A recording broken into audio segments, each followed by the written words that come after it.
Hey everyone, and welcome back to the ATD Movie Channel. I'm Tony, and today I'll be reviewing Life of the Party, starring Melissa McCarthy. Let's jump right into it. So I always kind of start these reviews with a little preface of what I think of maybe the filmmaker or the actors or actresses involved. I'll tell you right off the bat, I think Melissa McCarthy is one of the greatest comedians in Hollywood today. Unfortunately, she hasn't had a streak of very many good movies, but that's okay. I don't hold it against her because funny people like Melissa McCarthy are only one great performance or one great movie away from kind of superstardom. And, you know, she hit the scene running with Bridesmaids, and she's done a couple of not so great movies since, but there's some stuff that she's done that I love that other people didn't really love that much, like Spy and The Heat with Sandra Bullock. So let's talk about Life of the Party. So the premise is simple. Melissa McCarthy dropped out of college to have her daughter, and at her daughter's senior year, she gets a divorce from her husband and decides she wants to go back to school. And that's sort of the premise of the film, and then the shenanigans ensue. I'll tell you what I liked about the movie and what I didn't like about the movie. What I liked about the movie is what I already started the video with, is Melissa McCarthy's performance. She is so funny. I mean, we've seen a couple different sides of her in her movies where she's really this tough, thick exterior character with attitude in The Heat and Bridesmaids. She's the opposite. She is the sweetest old lady you've ever seen in this movie, or that's at least what she's trying to portray. And that kind of sweetness and innocence is so perfectly done by Melissa McCarthy. She's great. And you see the character evolve as the movie evolves, and as her character is going through more and more, you see her character evolve from the sweet, innocent woman to a little bit tougher, more confident woman. And it's really fun to watch on screen as it unfolds. I think that she carries the entire film. There's a lot I didn't like about the movie, and I'll get into it in a minute, but for the things that I like, to start with, it's Melissa McCarthy's performance. I'm going to try to do a one-take review here. The other thing I liked about it was the adult supporting cast. And what do I mean by that? There's a lot of college kids or college characters in this movie, and there's a lot of adult supporting characters in this movie. The adult supporting characters are hilarious. Specifically, Melissa McCarthy's best friend, played by Maya Rudolph. She's hilarious, and it was fun to watch them reunite after Bridesmaids, where Maya Rudolph was the bride in that film. And there's so many great scenes I could share with you, but there's one at a racket club, and there's one at a dinner, which I'll get to in a second. And they just have this great chemistry with each other. They bounce off of each other. They feed off of each other. I loved it. I loved Maya Rudolph and some of the other adult characters, like specific. I don't have the names of the actors in front of me, but the two actors that play Melissa McCarthy's parents are hilarious, and they get they get very little screen time, but what they do get, they make the most of it. The other thing I really liked was the twist. There is a twist in this comedy, and it's been done before in other movies, but I just think it's done so well in this, and I'm not going to spoil it, but there is something that comes to light over dinner, and it's the way that it's presented to the audience and the characters' reactions to the news. I was falling over laughing. I thought it was hysterical. It's been done before in movies, and I'll leave it at that, so it's a little bit of a surprise for you. And the other thing I liked was the premise in general.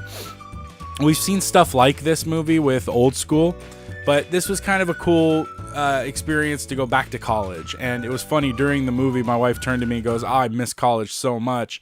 And I do too. I had a fantastic experience at college, and this movie really made me miss it a lot. So thumbs up to the premise, and kind of it's a twist on Old School, but it's a good twist on Old School.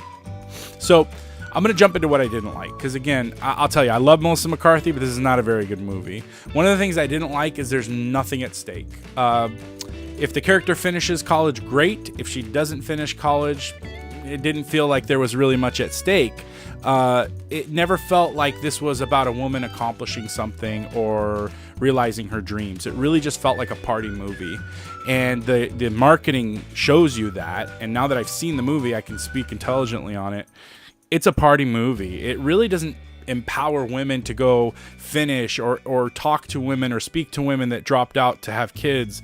I wish it would have. I feel like, especially in today's day and age, with two incomes and women in the workplace, I feel like there was a missed opportunity here to really talk about those who have sacrificed to build a family and give up their career and their own aspirations. Specifically today being Mother's Day, it was a really lost opportunity, and that was kind of disappointing. Another thing I didn't enjoy was there's some subplots that are started and then they don't go anywhere. I'll give you an example. One of the classes that Melissa McCarthy enrolls in the college is an anthropology class where the professor is someone she went to school with when she was in college. And the characters have this, kind of cute interactions with each other during the class, and then it never really goes anywhere. It's implied that there's a romantic interest building between the two characters, but nothing ever happens. And that's just one example. There's these mean girls at the college, and I understand bullies exist. Believe me, I understand that the bullies are still alive and well in both high school and college. But this was just over the top. Like, I don't know. I couldn't suspend my disbelief with the way that these two supposedly teenage college students were interacting with the Melissa McCarthy character. And it got old. Like, if there was only one run-in and then another one with redemption at the end, great. But they just kept running into each other, and it just was dragged out, and it wasn't funny. It was kind of mean. And then the resolution is so unbelievable. There's a 180-degree turn by the mean girls. Spoiler alert. That was unbelievable. Let's see what else I wrote here. The supporting characters of young women are not very interesting. They are caricatures, and they have personalities, and they have things that the writers brought about. But overall, I didn't like any of them, actually. The Melissa McCarthy daughter in the movie, she's a good actress, but she doesn't really have much. She is 100% one-sided on her mom's side after the divorce with her dad, and it doesn't really have too many. She doesn't have too many layers to her. She's just a senior trying to graduate college, and then that's okay. But they kind of try to make Melissa McCarthy a part of this sorority, and we've seen other movies like this before. God, it slips my mind right now, but there's the House Bunny, I think it's called, with Anna Faris, where there's a similar thing where, this person comes into the sorority and they adopt her, and each of the girls has a different personality. But in this movie, none of them are explored. Nobody really cares what happens to any of them. And again, what a missed opportunity for these young women to be sitting and talking to each other about important things instead of how embarrassing it is to party with one of their moms. So I wrote that down. And then the last thing there's a cameo in the movie that I don't want to spoil it of who the cameo is, but there's essentially a pop star in the movie that's going to assist with the plot and where it's going. I know I sound silly, but I'm really just trying to avoid spoilers. It didn't work for me. It didn't work for me on multiple levels. It's hard to talk about it without spoiling the movie, but there's a build-up with one of the supporting characters that leads to this cameo, and it's out of the blue. It's out of thin air. It doesn't make any sense. It's, again, suspension of disbelief was a tough one with this film.